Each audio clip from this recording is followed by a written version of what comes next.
But during his confirmation hearing on Thursday to be the nation's next Secretary of State, Pompeo tried to convince Democratic lawmakers that he was a forceful advocate for diplomacy over military action and that he would remain independent from the president.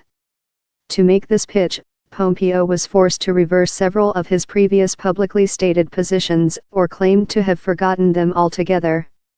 Over and over again, during exchanges with various members of the Senate Foreign Relations Committee, Pompeo dodged questions about his most controversial stances: the investigation into Russia's 2016 election interference, his relationship with the president, and how he plans to counter America's adversaries.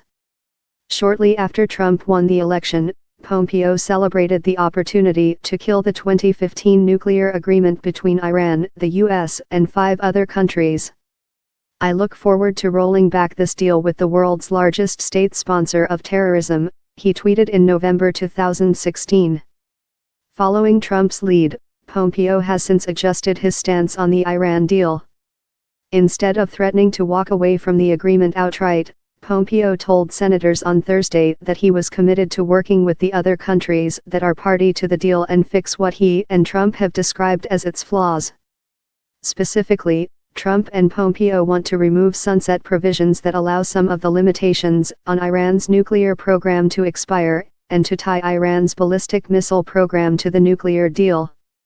The problem with this plan: it requires the United Kingdom, France, and Germany to go along with a U.S. effort to unilaterally rewrite the terms of the deal and for Iran, China and Russia to accept those new terms.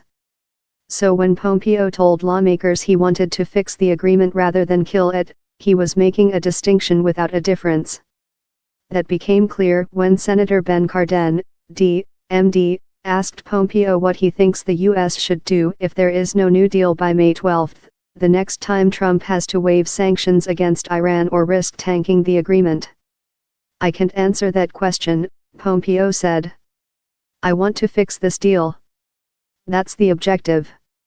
As CIA director, Pompeo has openly mused about the U.S. overthrowing North Korean leader Kim Jong-un. "I am hopeful we will find a way to separate that regime from this system.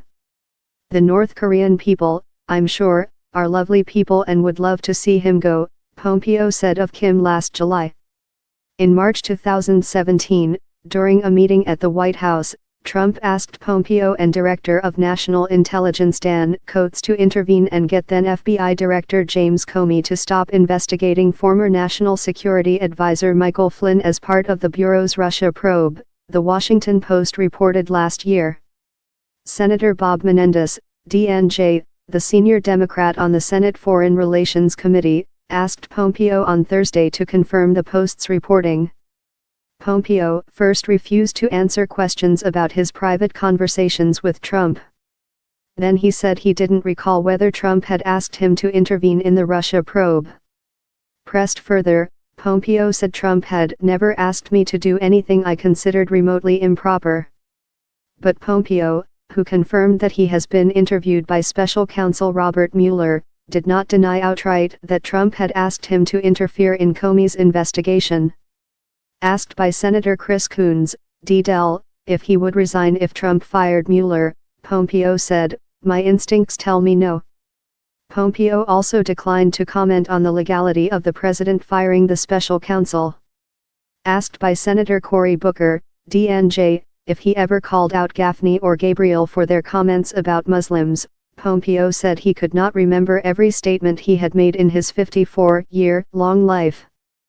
But he assured Booker that he did call out Fred Phelps, the now-deceased anti-gay preacher in Kansas who was behind the website.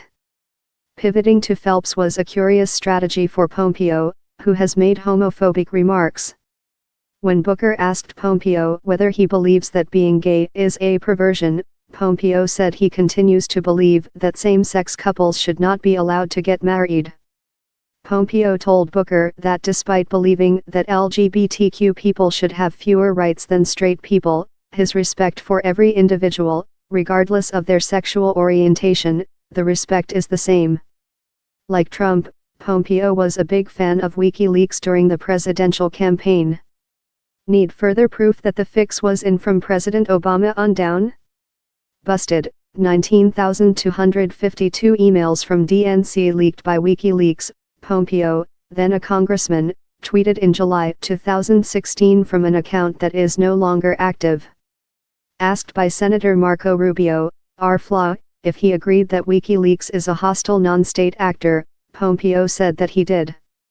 It's too early to tell whether Pompeo's testimony will convince enough skeptical senators to support his nomination. Senator Rand Paul, R. Kentucky, has already said he intends to vote against Pompeo. Senator John McCain, R. Arizona, who is battling brain cancer, is not expected to return to the Senate before the vote. That means that if Paul and every member of the Democratic caucus put up a united front against Pompeo, they could tank his nomination. It's far from certain that every Democrat will vote against the Secretary of State nominee, however. Last year, 15 members of the Democratic caucus voted to confirm Pompeo to run the CIA, a job that is arguably higher stakes and comes with less oversight. This time, he's likely to win over at least a few moderates who are up for re-election this year, like Senator Joe Manchin, or Heidi Heitkamp, DND. But Democrats are under intense pressure from human rights groups to block both Pompeo and Gina Haspel, who has been nominated to replace Pompeo at the CIA. There are already some indications that the pressure is working. I voted yes on Pompeo for CIA on the theory that he would be the adult in the room. I was wrong, Senator Brian Schatz, D. Hawaii, tweeted on Wednesday. I am voting no on Pompeo for Secretary of State because our top diplomat should believe in diplomacy. He has an alarming tendency towards military provocation and brinkmanship. Menendez, who voted against Pompeo last year, said at the end of the hearing that he wasn't sure whether to evaluate Pompeo based on his past record or what he said on Thursday during his confirmation hearing. The Pompeo I hear today, much more different than some of the Pompeo of the past, Menendez said. And so I'm trying to figure out which is the one that is going to act if he gets confirmed as the Secretary of State.